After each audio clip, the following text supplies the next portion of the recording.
yuridu wa bikumul yusra. Allah itu menghendaki mudah. Itu kalau kita maknani, itu gampang. Misalnya begini, ya ini yang ada nyata dalam sejarah. Ada berhala terpahat dari batu, namanya Lata, Uzza, Manat, ya Allah, Lata, Uzza, Manat. Terus ada yang beberapa yang namanya nggak disebut Quran, kata Hubal, kata apa? Hubal. Oleh orang-orang kafir jahiliyah, Lata itu disembah, dikatakan Tuhan. Uzza juga dikatakan apa? Tuhan. Itu kata Allah. In hiya illa asmaun samaitumuha antum wa abaukum, itu hanya nama yang kamu ciptakan. Makanya Allah ngendikan kalau barang tidak benar kaburos kalimatan takhruju min afwahim. Niki rungokno kowe kanca-kanca terutama sing hafal Quran iki. Misalnya aku darani Mustafa iku ganteng, Mustafa iku sugih. Itu namanya kalimat yang keluar dari mulut saya, tapi hakikatnya kan tidak ada. Nyatane orang ganteng, nyatane ora sugih. Tapi ini menjadi kalimat karena kadung keluar dari mulut. Kula baleni, tapi ini menjadi kalimat karena kadung keluar dari apa? Mulut. Misalnya saya bilang, wah Ruhin itu rambutnya lurus, alim, ganteng, pinter. Ini hanya keluarnya kalimat yang keluar dari mulut, tapi kan nggak ada kenyataannya. Nah, ketika orang kafir bilang berhala itu Tuhan, itu kalimat yang keluar dari mulut. Nah, kalau hakikatnya ya batu bukan Tuhan, hakikatnya itu batu. Berarti namanya pangeran Lata Uzza itu batu apa pangeran? Batu. Nah, makanya kalau Allah mengkritik orang kafir, misalnya Allah dikatakan punya anak, Yesus itu Tuhan. Ngendikane Allah napa kaburas kalimatan takhruju min afwahim. Sungguh kalimat itu satu kalimat yang salah, tapi yang kadung keluar dari mulut mereka. Jadi nomor dua, ada kalimat yang memang benar. Berarti saya mengatakan 1 ditambah 1 2, 2 tambah 2 4. Nah itu baru hak karena nyata. Dikatakan apa enggak dikatakan ya tetap 2 ditambah 2 4. Sama dengan la ilaha illallah. Jadi la ilaha illallah itu sudah wujud sebelum sedunia ngakui la ilaha illallah itu sudah ada apa belum? Kalau bedai. Sebelum ada orang Islam di seluruh dunia, Allah satu itu sudah wujud belum? Sudah. Kenyataan ini sudah ada belum? Sudah. Lah berhubung sudah kadung ada, kita hanya menyaksikan asyhadu, saya bersaksi, a'lamu, saya tahu. Karena sudah ada, makanya disebut fa'lam annahu la ilaha illallah. Wong sudah ada, kita tinggal tahu, tinggal bersaksi. Nah, kalau yang tidak ada itu mbok dikatakan pun tetap tidak ada, itu hanya jadi kalimat yang keluar dari mulut, wong barangnya tidak ada. Itu disebut apa? Kaburas kalimatan takhruju min afwahim iyaquluna illa kadziba. Jadi kalimatnya itu ada, tapi fakta yang ditunjuk kalimat itu tidak ada. Faham ya lah. Mulanya ciri utama agama itu kul ja'al haqqu wa zahaqal batil. Barang hak itu pasti ada, yaitu Allah. Barang batil ya pasti tidak ada. Pangeran telu itu tidak ada. Waktu jadi pangeran ora ono. Santet ngasari ndadekno aku mati ku ora ono. Mulane kula nek santet wong ora tau ndonga tolak santet. Wong cara kula santet mboten enten. Ya ora percaya jajal kok sing mati ra kowe, paham gitu. Dadi gitu. Memang enggak ada. Lho soal misalnya tapi wonten Gus yang mati ana dome ning wetenge ngene. Ya sing ana dom. Iku jenenge ora santet biasa wedok. Lah nek mati kena santet itu biasa kepelides truk ya mati. Kena virus, cara kula di pantai di santet itu malah lambat, kadang 3 dino lagi mati, cas pleng truk, cas pleng pesawat. Jadi ini gue yang paling angel nih gue di bab tauhid. Sebenarnya tauhid itu gampang, buatan jelimet. Makanya Allah melatih kita yuridu wa bikumul yusra. Andekan manusia seluruh dunia dipoling untuk melihat Lata dan Uzza, itu apa? Gak usah ada orang Islam, gak ada orang kafir, gak usah intervensi. Pasti mereka jawab itu batu. Andaikan Isa Yesus itu dipampang di dunia, orang polling, orang Islam kafir, gak ada intervensi, pasti akan bilang itu manusia. Ya? Tapi lewat rekayasa dicitrakan itu Tuhan. Lata Uzza dicitrakan itu Tuhan. Nah itu disebut wa makaru wa makarawa. Jadi dimakruh, dia didesain sedemikian rupa. Misalnya di Yunani itu orang kalau bilang Tuhan itu akal, makanya bilang logos. Log itu logos. Tuhan itu arot. Niki rungokno aja sampai salah, nak salah kafir teman. Tuhan itu arot, Tuhan itu sifat. Jadi Tuhan itu tidak ada zatnya. Kemudian logos ini nempel di Yesus kata orang Kristen. Sehingga logos. logika akal. Makanya kalau orang filsafat darani Tuhan itu akal 1, akal 2, akal 3, akal. Makanya disebut logi, ideologi log. Nah, pertanyaannya kemudian saat Allah itu arad, Allah itu log, kemudian belum ada tempatnya Allah bergentayangan di mana? Sebelum Yesus ada terus lalu Allah bersemayam di mana? Terus ada orang Majusi bersemayam di api. Nanti yang orang kafir jahiliyah bersemayam di arca-arca itu. Yang orang kuno Majusi di mana, di gunung apa? Mungkin orang Sugian di gunung Kawi macam-macam itu terus. Wah, itu kan terus jadi repot. Repotnya adalah kalau sifat itu harus nempel di zat dan zatnya mana nggak jelas. Itu satu. Nomor 2, sifat itu sama mausuf itu mesti dulu mausufnya. Nah, makanya kata ahli ilmu kalam, jangan pernah kamu mengatakan Tuhan itu sifat. Kalau Tuhan sifat nanti butuh nempel nopo zat. Makanya terus kita diajari walillahil asmaul husna. Allah itu zat. Kemudian pada zat ini ada asmaul husna. Jadi mulai dulu Allah itu al-qayyum, zat yang berdiri sendiri. Nah, ini pentingnya ngaji. Mulane wong alim mesti wali. Ono wong alim ra wali goblok-gobloke wong alim. Mergo seneng dhuwit kudune wong alim iku wali. Mulane Imam Syafi'i ketika disebutno wali si awali si B jare. Nak aku ra wali ning dunya ora ono wali jare. Dadi idza lam takunil ulama auliya alillah fama ala wajil ardi min waliyin. Nak ulama wis gak wali ning dunya wis ora ono napa wali. Karena hanya ulama yang bisa menjelaskan kenapa harus ada tauhid. Nah, ulama ngerti logikanya. Fa'lam annahu la ilaha illallah. Kamu tahu. Bisa diketahui itu karena barangnya sudah hak, sudah wujud. Kalau barangnya belum wujud kan tidak bisa diketahui. Misalnya begini. Berhala Lata Uzza itu yang bisa diketahui satu, bahwa itu batu. Karena batu itu wujud. Ya, batunya itu wujud. Tapi sifat ketuhanannya Lata Uzza tidak wujud. Makanya nggak bisa diketahui. Wong nggak wujud. Agar barang ra wujud kan nggak bisa nopo diketahui. Yang bisa diketahui hanya barang wujud. Makanya fa'lam annahu la ilaha illallah. Harus tahu. Tapi andai kan kita tidak tahu pun ya tetap Tuhannya Allah. Tahu atau tidak tahu. Nah, ini di sini Quran sering bilang qul aminu bihi aula tu'minu. Cek kowe iman, cek ora iman ini enggak ada pengaruhnya bagi wujudnya Allah ning zaman azab. Di kula baleni malih itu memang. Jadi dulu itu orang-orang terjebak ketika Tuhan yang Yunani dianggap logos log. Kemudian di Timur Tengah Tuhan itu dianggap satu arad sing nemplek sifat sing nemplek ning berhala-berhala. Engko ning gone daerah Majusi ning wasani sing nemplek ning napa geni macam-macam. Mon niku walhasil akhirnya semuanya itu kalah dengan tauhid sing digawa Kanjeng Nabi Muhammad sallallahu alaihi wasallam. Bahkan sekarang tiang Nasrani pun itu tidak pede dengan teori trinitasnya. Orang kan sekarang tahu semua kan perdebatannya Ahmad Didat sama Stanley Fischer itu macam-macam itu kan sampai ada seorang mahasiswi dari Swiss ketika yakin sifat Tuhan yang dijelaskan Ahmad Didat bilang sepertinya Tuhan Anda lebih menarik. Karena dibilang Tuhan Islam itu tidak punya anak, tidak diperanakkan, tidak ada padanannya. Kalau Tuhan Anda ini padanannya banyak gini-gini terus itu ada orang tertarik. Sepertinya Tuhan Anda lebih menarik. Karena sifatnya lebih apa? Ya lebih menarik. Terus tadi maknanya walat itu kalau menurut ilmu kalam itu dua. Walat itu anak fisik, anak gen. Atau walat maknanya tawalud, konsekuensi dari satu hal. Tapi tidak karena diciptakan. Itu tadi misalnya HP dan pulpen ini benturan itu menimbulkan suara. Suara ini diciptakan HP apa suara itu tidak ada yang menciptakan? Yuna ilmu kalam dibagas. Nah kamu bilang diciptakan HP, HP-nya sendiri tidak merasa menciptakan.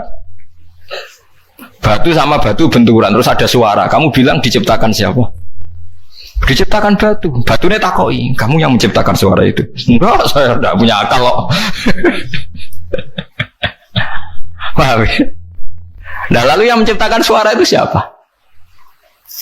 Suara itu udah ada. Yang ada itu kamu dengar suara. Suara aku pengen darah ningun itu suara. Tapi nak cara akal darah ini sengono apa? Ya watu. Watunya apa? Benturan. Ini cara ilmu kalam. Nah suara ini biar kurupengku suara. Ya sudah begitu aja dah. Jangan sampai kamu menganggap kejadian alam ini kebetulan. Itu gue yang melukai tauhid. Semua alam raya ini diciptakan secara sengaja dengan irodah oleh Allah Subhanahu wa Ta'ala. Jadi lam yatawallat min wujudihi syai'un. Jangan sampai kamu berkeyakinan setelah Allah wujud otomatis makhluknya wujud. Berarti wujudnya makhluk tanpa kehendak Allah. Itu keliru. Itu ya termasuk tawalud. Kalau kamu meyakini begitu berarti terjadi keyakinan apa? Tawalud. Setelah ada Allah otomatis makhluknya ada. Itu ya dosa besar. Kafir. Berarti mau dosa besar tapi apa? Kafir. Mulane paling angel nggih. Mulane tapi gini kula suwun nek sing seneng rabi nek seneng mangan gini apa? Mangan. Setan niku paling mangkel ku mbek wong mangan atau wong rabi sing nglawan setan. Mergo sawise tauhid iki sukses iki dawuh Kanjeng Nabi kula mboten gawe-gawe. Sing nyelametno manusa iku al-istirwah bil mubahat, menikmati barang mubah. Dadi wong nek wis usul ning pangeran ditakoki kowe sing gawe sapa? Ya pangeran. Hadhil jibal sapa sing gawe? Allah. Wis terus sesuai setan utakok, faman khalaqa wa. Terus Allah dhewe asal usule iku ndi? Ngendikane Nabi nak wis pertanyaan faman khalaqa wa, atau Allah sendiri itu asal usulnya gimana? Saat wujud itu bersama siapa? Terus pas dhewean iku piye? Falyantahi, maka kamu harus berhenti. Kula sebagai wong alim sing saged ngaji ya sering was-was ngoten. Biasanya tak tinggal gamel mie, kalau ngerdalu tak tinggal gamel mie.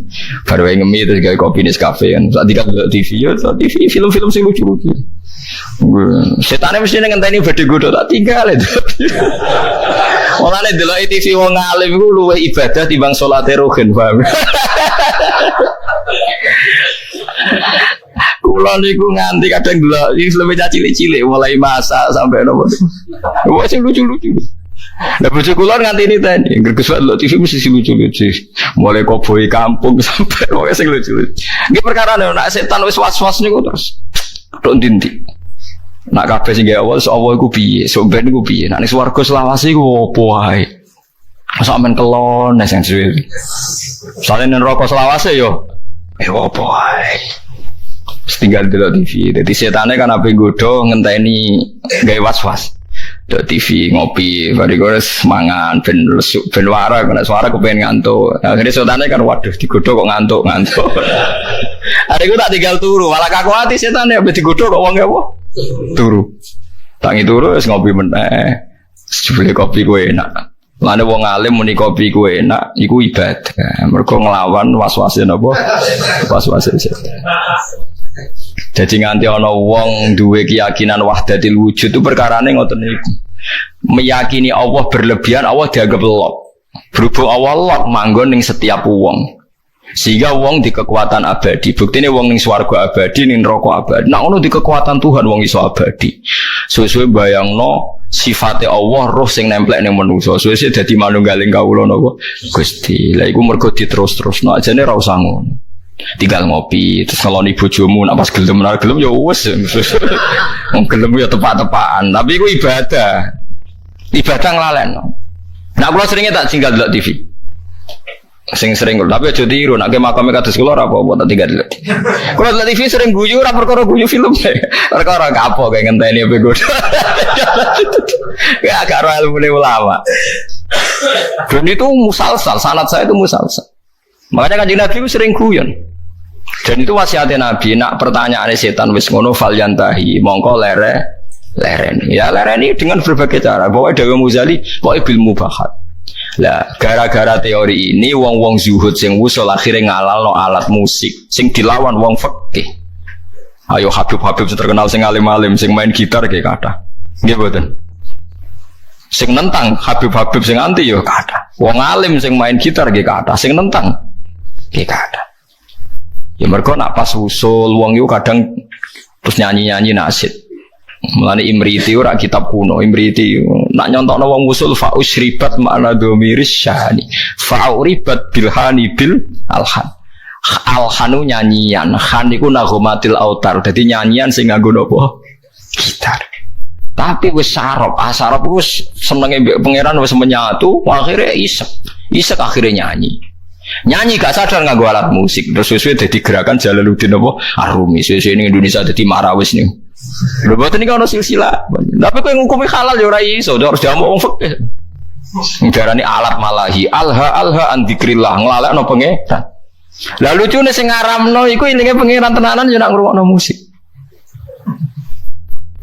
Ayo wong sing seneng Nabi, nasitan sing nganggo terbang, nganggo orjen nangis nondi. Nganggo torjan, nganggo orjen. Cuma kiai ku mau nganggo orjen dhewe tapi nak ngrungokno. Gelem. Kabeh kiai nyetel opik tapi nak kon ngalah lo, gak gelem. Tapi kon ra nyetel.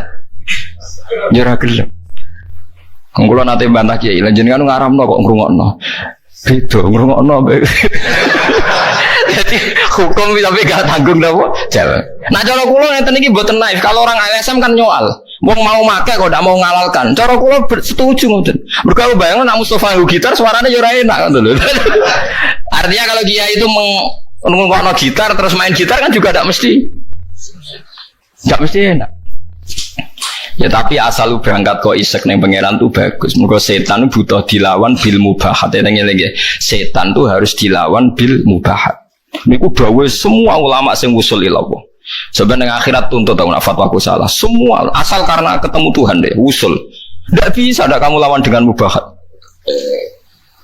Memang harus dilawan dengan mubahat. Mulane setan susah pol. Ana wong ngeloni bojone setan yo susah pol. Ana wong guyon mbek anake setan susah pol. Karena ini menikmati barang mubah. Qul bi fadlillah bi rahmati fa bidzalika falyafrahu. Lah setan kepingine wong was-was menanyakan keabsahan eksistensi Tuhan. Ya kok wong filosof. Tuhan itu arot apa-apa. Lalu Tuhan saat sendiri itu bersama siapa?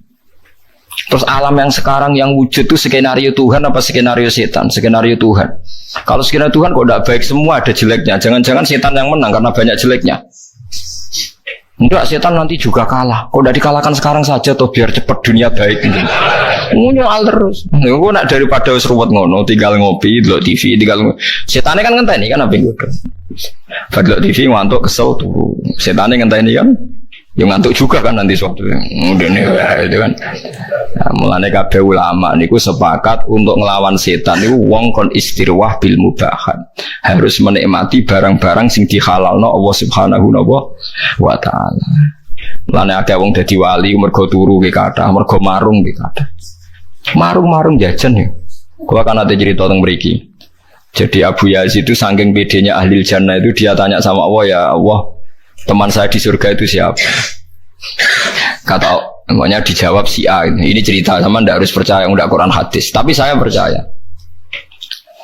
Barang ternyata orang itu pegawainya warung di warung-warung agak nggak bener. Serangannya marung. Ketika orang itu hanya satu itu Abu Yazid balik kanan, wah mimpi saya salah, masa calon teman saya di surga kok orang kayak gitu. Pegawainya marung tuh.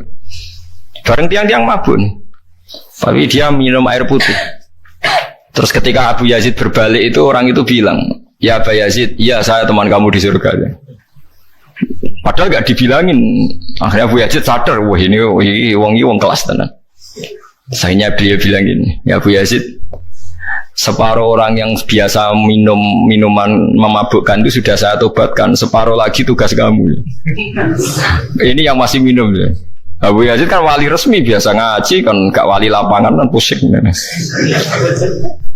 Ya Abu Yazid akhirnya matur sama Tuhan, ya Allah, bihaki saya ini wali engkau, siapa saja melihat wajah saya harus dapat hidayah. So Abu Yazid ketok mletene, seluruh temanmu yang masih mabuk suruh melihat wajah saya, nanti pasti menjadi tobat. Terus umatnya dibilangi, ya teman-temanku lihat wajahnya Abu Yazid. Terus melihat wajahnya langsung semuanya nopo tobat. Itu melawan mubahat. Semua wali itu pasti mengalami gitu. Makanya Jalaluddin Ar-Rumi itu masyhur pegawainya nari sampai saat ini jadi tari marawis itu awal-awalnya sinten Jalaluddin sinten Ar-Rumi. Sama nak roh sama ceritanya Kanjeng Nabi senengane itu garisi lemah. Ya kan sahabat kadang tak kok ewan apa ya Rasulullah, ya apa ya gini. Banyak ulama. Yaitu biasanya untuk melawan setan itu harus disibukkan apa? Bil mubahat. Karena kalau Anda melogika Tuhan berlebihan jadi filosof, jadi macam-macam, terus lama-lama setan tanya, faman khalaqahu, lalu Allah sendiri asal usulnya gimana? Nah kalau sudah begitu harus kamu lawan falyantahi. Bilang apa? Rabbi a'udzubika min hamazatis syayatin wa a'udzubika rabbi ayyah turun. Paham gitu. Terus kula suwun mbok jenengan mulai sakniki nek sing seneng jajan nggih jajan mawon. Nek lagi rukun mbek bojo nggih jagungan mawon. Lagi tukaran nggih nikmati tukarane. Alhamdulillah bojo kula kok ngamuk. Wis kudu disyukuri. Baru kayak bojo ngamuk kula mikir carane ndamekno bojo, tapi kan enggak memperdengarkan setan kan? Tidak bergelut dengan teologi tapi bergelut dengan harga nopo di diri. Kalau teologi sekali salah kan swarga nopo? Swarga nopo? Neraka. Jadi nganti ana aliran wahdatil wujud, manunggaling kawula Gusti wong kesuwen GR gede rumangsa parak pangeran. Terus pangeran dianggap bersemayam di dirinya masing-masing. Akhirnya duwe keyakinan manunggaling kawula napa Gusti disebut wahdatil wujud.